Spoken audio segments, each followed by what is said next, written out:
First, I'm gonna take a whole bunch of pictures. Still shots, color shots.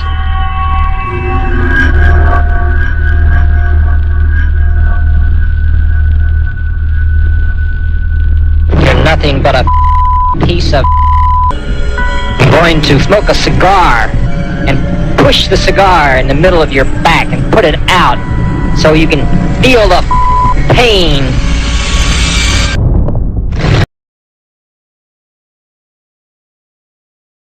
James Mitchell Debardeleben Jr. was born in Little Rock, Arkansas on March 20th, 1940, as the middle child with an older sister and a younger brother. He went by the name Mike, and that is how I will refer to him in this story for the most part. His father, James Sr., who also went by Mike, was a Texas native who earned a master's in civil engineering from the Texas A&M University. He would meet the beautiful and vivacious Mary Lou Edwards in Fort Worth shortly before the Great Depression, while she was a legal secretary. The relationship blossomed and they would marry in 1934. They would end up having 3 children, Linda, Mike Jr., and Ralph. Mother Mary Lou, who went by Mo, did not know how to be a good mother.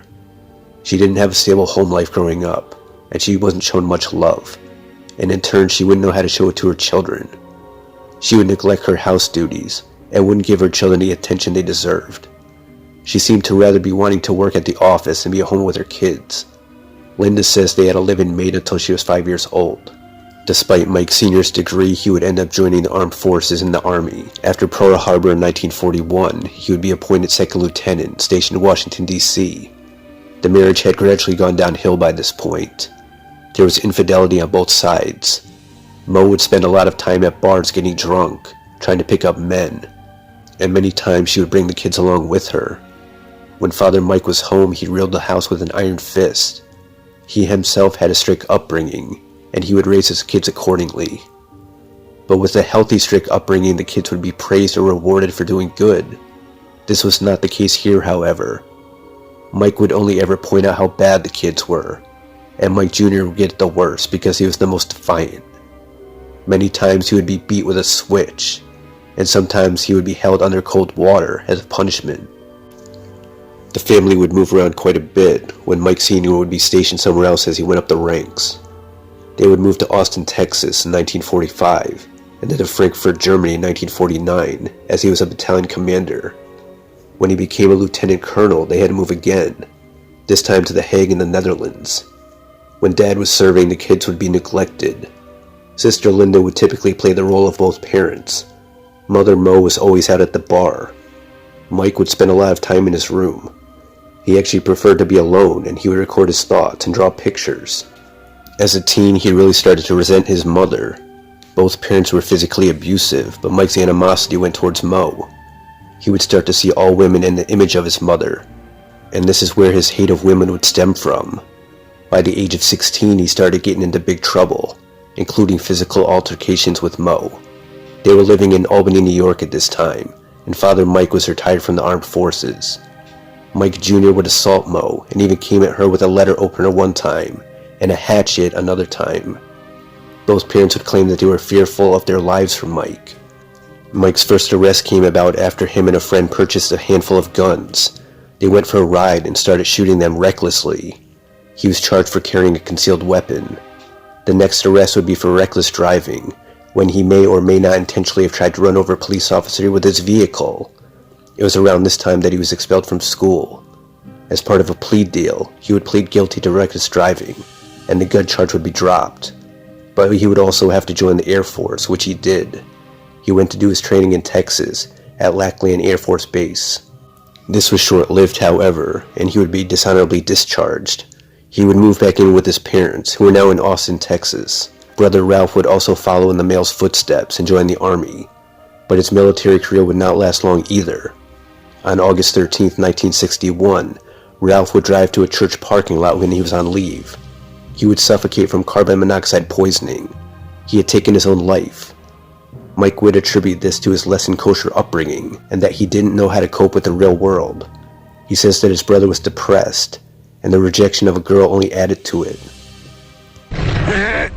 This is a tape regarding my goals. Number 1, establish a new identity. Second, buy a house according to my own specifications and needs, with a secret fun area which would include a cage so that I could have a SMB locked up. Even though Mike had a growing hate for women, he would end up getting married a total of 5 times. He would find a young girl, typically a teenager, marry her, get her pregnant, and then abandon them. That's how it ended with his first 2 wives. He wasn't interested in taking care of a child, and he wasn't interested in working a normal job. By 1964, 24-year-old Mike was already married to wife number 3, Faye Davis. Mike had a deviant mind. He was a sadist with a twisted sexual appetite, which usually meant hurting his partner. He would start by taking nude pictures of his wife during sex acts. Then he would take pictures of her tied up, and he'd start hurting her. She didn't like this, but she would go along with it, at least for a while. Faye had thought she married a loving and thoughtful man, so you can imagine her shock when she learned that Mike was kidnapping young girls to bring back to the house, to rape. Mike would show Faye pictures of his female victims that he kidnapped. The photos depicted him assaulting them. Faye was horrified. Then Mike would tie her to the bed and do unspeakable things to her, threatening to kill her if she went to the police. As a means of income, Mike had a few different bank schemes that he concocted, and he would use Faye as his accomplice. In one such case in April 1969, Mike was surveilling a bank manager named Edgar Smith for a couple months before they put their plan into action. On the day of the heist, Faye would stay close to the bank to keep an eye on Smith. Meanwhile, Mike would go to Smith's house to speak to his wife. When she came to the door, he claimed to be a Secret Service agent and wanted to talk to her about her husband and some unusual activity at the bank. As she let him in, he threw her to the ground and whipped his gun out. She was mortified. He would handcuff her and put tape over her mouth. Mike would call the bank and tell Smith that he has to get $60,000 together for him immediately, or he's going to kill his wife. And he used to bring the $60,000 to the closest library and put it in the men's room. Mike removed the tape from his wife's mouth. She said to just do what he says or he's going to kill me. Mr. Smith stammered and agreed. As soon as he got off the phone, he shouts to the other bankers, "Give me $60,000. I need $60,000 right now. They've got my wife." Smith was able to gather up about $35,000, and he dropped it at the rendezvous where Faye would pick it up. Mike was satisfied with this score. Mrs. Smith would be let go relatively unharmed, but not every scenario would end so cleanly. Mike would leave Faye a short while later. This, of course, was after Faye had gotten pregnant. Mike threw her down the stairs, causing her to miscarry. The next time she got pregnant, Mike strongly advised her to get an abortion. When she wouldn't, he didn't stick around much longer. Mike was gone, and Faye would finally feel safe. By age 30, Mike would marry 18-year-old Karen on July 10, 1970 in Maryland. It seemed that Mike would get older, but his wives would stay the same age. This would be a love-hate relationship of epic proportions. This relationship would stay in Mike's mind long after they separated, and he would take out his frustrations from Karen onto others. And the relationship would leave Karen in a state of what I can only assume was PTSD. In addition to the abuse and degradation Karen suffered, Karen admits she discovered Mike one night with a young girl tied up in their house. She doesn't know what Mike ever did with the girl. Years later, when she was interviewed by investigators, it was hard for her to convey the things Mike had put her through. She was so badly traumatized when the agent showed up to interview her that she freaked out at first. She honestly thought Mike had sent them there to kill her. And even when Mike was in custody, she was still deathly afraid of him. In the 1970s, Ted Bundy was arguably the worst serial killer and rapist that the world had ever seen. He was preying on young females, kidnapping them, sexually assaulting them, strangling them, decapitating them, and abusing the corpses. After Bundy was arrested for kidnapping in 1975, several other cases of kidnapping, sexual assault, and murder started to be connected to him. Mike would learn of this man and studied up on him. He admired Bundy, but he thought he was much smarter than him. He wasn't going to make the same mistakes that he did, and he wouldn't get caught. Mike had typically 2 ways he would abduct young females. He had a red bubble light that he would put on his vehicle. He would go out at night and hunt for young female motorists, and he would pull them over and claim to be the police. He only did this at night when it was dark. The other way he hunted was he would look for a female realtor to take him house hunting. When they were alone, he would pull his gun and they would do what he said. Sometimes he would let them go when he was done with them. Sometimes he wouldn't. Rhode Island, April 1971. A man giving a fake name met with a realtor near Providence, Rhode Island, named Terry McDonald. He filled out a form for her. He would later call in May to meet her at a house to look at, going under the alias Peter Morgan. Terry would later be found hanging from the rafters in the basement of a house she showed him in Barrington. She had been strangled and killed. There was no rape, no robbery, no clear motive. But years later, handwriting experts would tie the office room to Mike, and witnesses that had seen him at the office prior to the house showing would be able to pick him out of a photo lineup. Terry McDonald bore an uncanny resemblance to Mike's mother, Mo. Mike would begin a counterfeiting operation, and he would become the most notorious counterfeiter in U.S. history. And he would be dubbed the ball passer because he would frequently hand off his fake bills at local malls. What made him so difficult to catch would be the fact he wouldn't stick around the same place. He would end up passing off over $160,000 worth of fake currency over 65 cities, and he had 28 different IDs and dozens of stolen license plates that he would switch out on his vehicle. He wanted to cover himself so that nothing could be linked back to his actual identity. He would try to be smart about who he handed the bills off to. If someone looked at a bill too long, they might see that it looked a little off. So he would try to pass the bills off to young ladies, teens if possible, who might be easily distracted and not look at the bills too hard. Typically, he would try to avoid handing the bills to males or any other adults, but he would end up breaking his rules sometimes. For a period of 4 years in the late 70s and early 80s, the Secret Service would try to find this mall passer. They would get close at times, but Mike would somehow slip away. It wasn't until they finally caught the perpetrator that they'd realize they didn't just have a counterfeiter here. They had a serial rapist and murderer. In 1976, Mike would actually be convicted of counterfeiting and served 23 months. He was released to a halfway house in May 1978 and given a job, but he stopped showing up to it shortly after, and no one was keeping an eye out on old Mike. By summer 1978, he was back to his old tricks. Labor Day weekend 1978, 19-year-old Lucy Alexander was taking a late-night walk back to a campsite she was staying in Delaware. She left her then-boyfriend at the bar after they got into an alcohol-fueled argument. A man drove up to her and offered her a ride. He was very friendly and seemed like he had good intentions. She agreed to take the ride. When they got to the area of the campsite, the man claimed he was an FBI agent and showed a badge. He handcuffed her and said she was under arrest for hitchhiking. She started to realize his true intentions, and she started to struggle to get away. The man held her down and put tape over her mouth. He started driving again, and they ended up what she assumed was his house. They had driven for what seemed like hours. He carried her inside and forced himself on her. He even sodomized her anally and orally. He would force her to call him Daddy. This would be a recurring theme he would do with his victims. Mike would have a hard time getting and keeping an erection, and he needed them to call him Daddy in order for him to get off. Lucy expected he would kill her since she had gotten a pretty good look at him. But in the end, he would drop her off in an isolated area near the Delaware River. She was grateful to be alive and for getting a clear look at him. Mike was moving around during the day, passing off counterfeit 20s. He might buy a book for $4, use a bogus 20, and now he has $16 worth of good money he'll be able to spend without worrying about it. But there would be times where the clerk would take the bad currency and realize that something was off about it. They would look at the man with the wide-rimmed glasses, and even if they were suspicious, they would still decide to accept it. Maybe they were nervous about confronting him, but in some of these cases the clerks would make a mental note, remembering what the man looked like, in case they had to describe him later. At night, more young females were being stopped on the road at night by cops. Then they were being abducted and sexually assaulted at the suspect's supposed house. Memorial Day weekend, 1979, Maryland. It would happen to sweet, naive 20-year-old Lori Jensen. Her attacker photographed her at his house and taped audio of her as he assaulted her. He also claimed he was getting even with women after his wife fucked him over. This was likely Mike talking about Karen, wife number 4.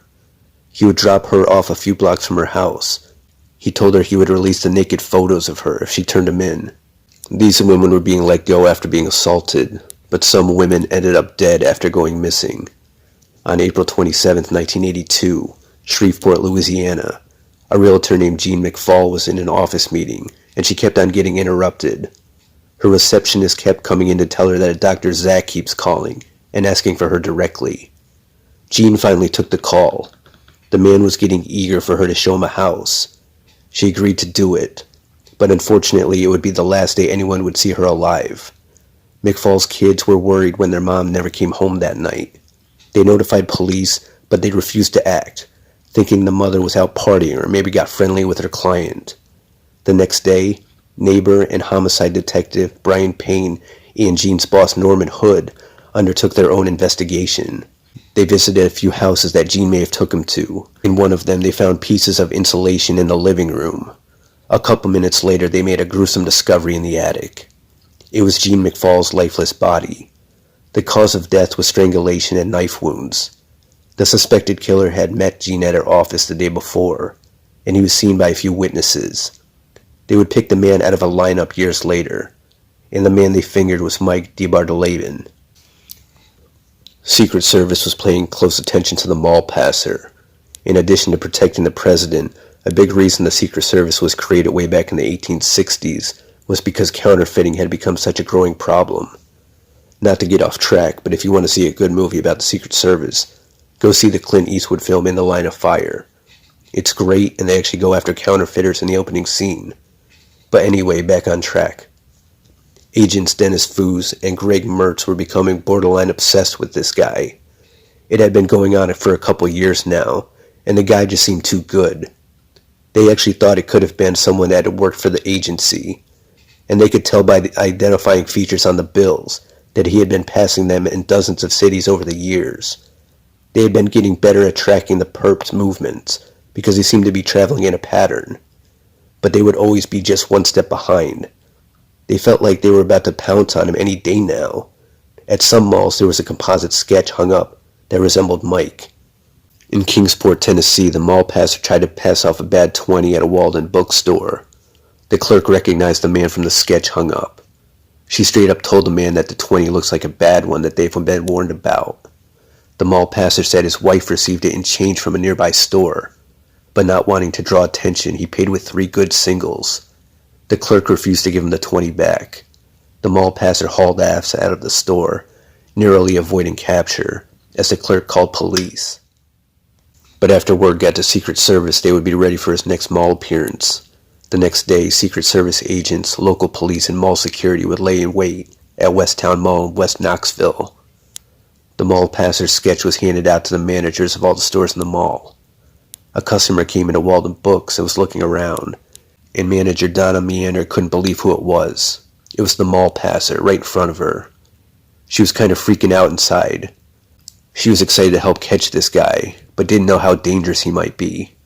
She quietly made her way back to tell her assistant what was up, and she needs to put the call out. The mall passer made his purchase at the counter. She smiled, gladly accepting the $20 bill. He left and walked towards the closest toy store. One of the Secret Service agents came to Walden, and Donna said excitedly he was just here. He was just here. He just left. The agent looked around. He saw the wide-rimmed glasses man walk onto the corridor, and they locked eyes for a second. The mall passer started walking quickly, and then both of them started running. The mall passer exited through the side door and right into 2 local policemen. "They just cleared me," he blurts out. The local police held him while Secret Service caught up. The mall passer had finally been apprehended. The agents had him in custody, but he wasn't talking. It took a while to figure out his real name. His driver's license said Roger Blanchard, but they soon realized it was a fake. They would find out his actual identity after his fingerprints were run. They were able to track down a storage unit that Mike was renting.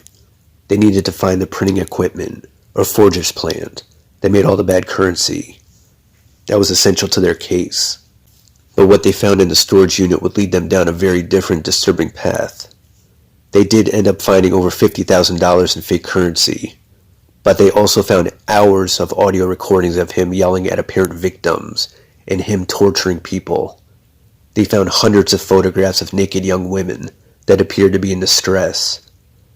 Kill kits were found consisting of choker chains, handcuffs, KY jelly, a camera tripod, shoelaces, drug kits, and an array of pornography, mostly that focused on anal sex. Numerous fake IDs and stolen license plates were discovered. Also police badges, several guns, knives, blue police lights, and tape with hair in it, among other items were found, and handwritten notes on how to kidnap.